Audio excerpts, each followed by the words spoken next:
India has fought many wars with Pakistan, but no war has been as decisively won by India as the Indo-Pak War of 1971. Led by Sam Manekshaw, the Indian Army went full guns blazing and was able to not only help Bangladesh gain its independence, but also able to defeat its enemies in just 13 days. Today on Behind the Date, we will look back and take a deep dive into the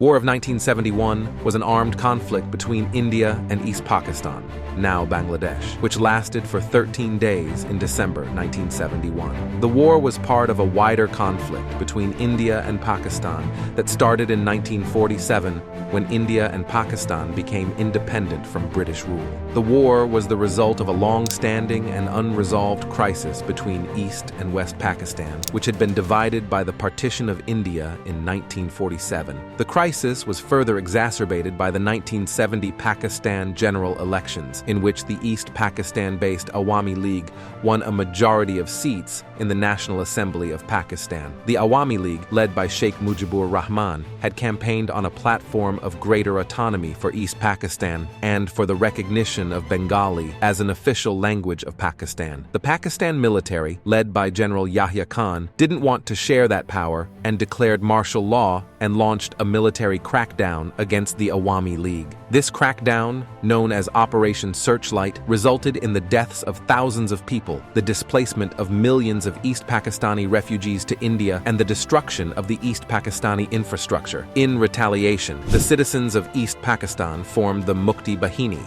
a guerrilla force to fight for their liberation from Pakistan. India, too, noticed that a large number of refugees coming into India and decided to intervene. India initially attempted to resolve the crisis through diplomatic channels, but Pakistan refused to negotiate. India also provided humanitarian aid to the refugees and allowed the Mukti Bahini to operate from India. India was also worried about the influx of refugees and the potential for instability in the region, as well as the security of its own borders. In April 1971, the Prime Minister of the country, Indira Gandhi, called over the celebrated Chief of Army, Sam Manekshaw, and asked him to prepare for war. She believed that sooner or later this crisis would turn more violent and the countries would soon have to bear arms. Sam Manekshaw at the time was one of the greatest military leaders in the country, and when you have someone like that strategizing your military tactics, you clearly are the favorite.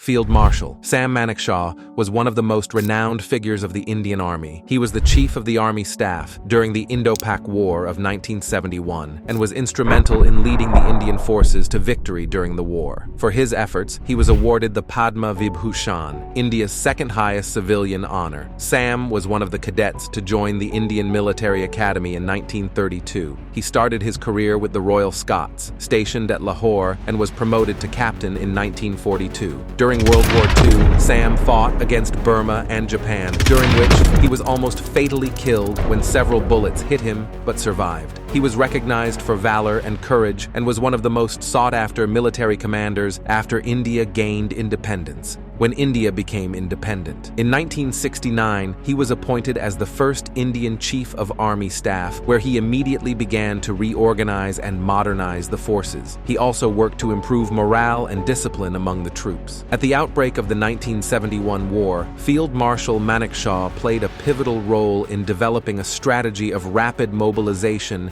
and deployment of troops and resources to the battlefront. He also worked closely with the Indian Air Force to gain air superiority over the battlefield. His strategies paid off, as India was able to push back Pakistan and be in a dominant position. Sam was conferred with the honorary title of Field Marshal in 1973, the year he retired in 1973, and was appointed as the first Indian governor of Mumbai in 1974. He passed away on June 27, 2008, at the age of 94, leaving behind a legacy of courage and valor. He is still remembered as one of the greatest military commanders of modern times. Well, now you know the chief who led the front. Now let's understand his strategies.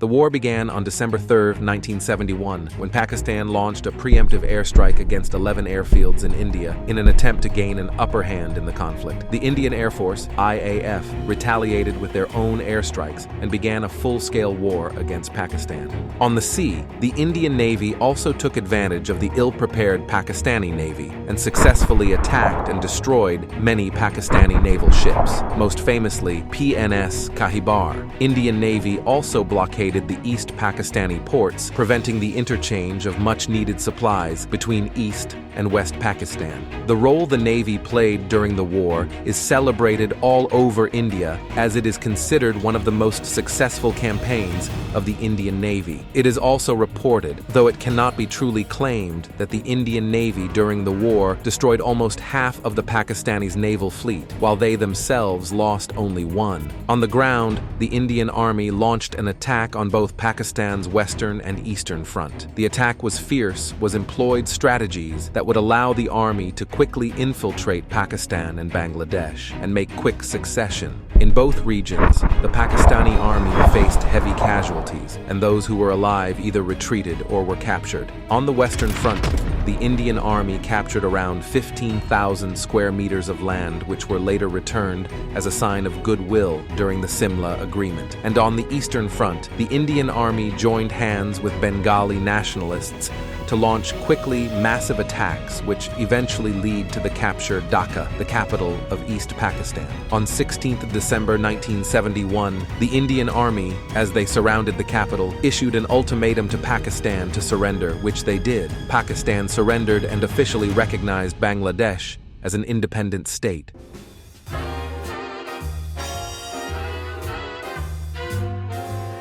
The aftermath of the war was far-reaching and had a significant impact on both India and Pakistan. One of the most immediate effects was the creation of Bangladesh, which became an independent nation in December 1971. The war also resulted in the displacement of millions of people from East Pakistan, many of whom were forced to flee to India as refugees. The war also had a major impact on the international community. The United States, which had been supporting Pakistan, was forced to rethink its foreign policy in the region. The Soviet Union, which had been a major ally of India, also had to reassess its position in the region. The war also brought India and the Soviet Union closer together and ultimately led to the establishment of a strategic partnership between the two nations. The war also had significant consequences for Pakistan. The loss of a large portion of its territory and the creation of Bangladesh was a major blow to the nation. The war also resulted in a surge of internal dissent and civil unrest, which ultimately led to a military coup in 1977 and the end of democracy in Pakistan. For India, the victory in the war was seen as a major victory for the nation, and it had a significant impact on the country's political landscape. Prime Minister Indira Gandhi became a powerful political figure, and she led India through a period of rapid economic growth and modernization. The war also cemented India's status as an emerging superpower and one of the dominant forces in military power. Also, if you are interested in knowing more about the Indian Navy, which played the most significant role in the Indo-Pak War of 1971, then check out our previous video on Navy Day on our YouTube channel Behind the Date.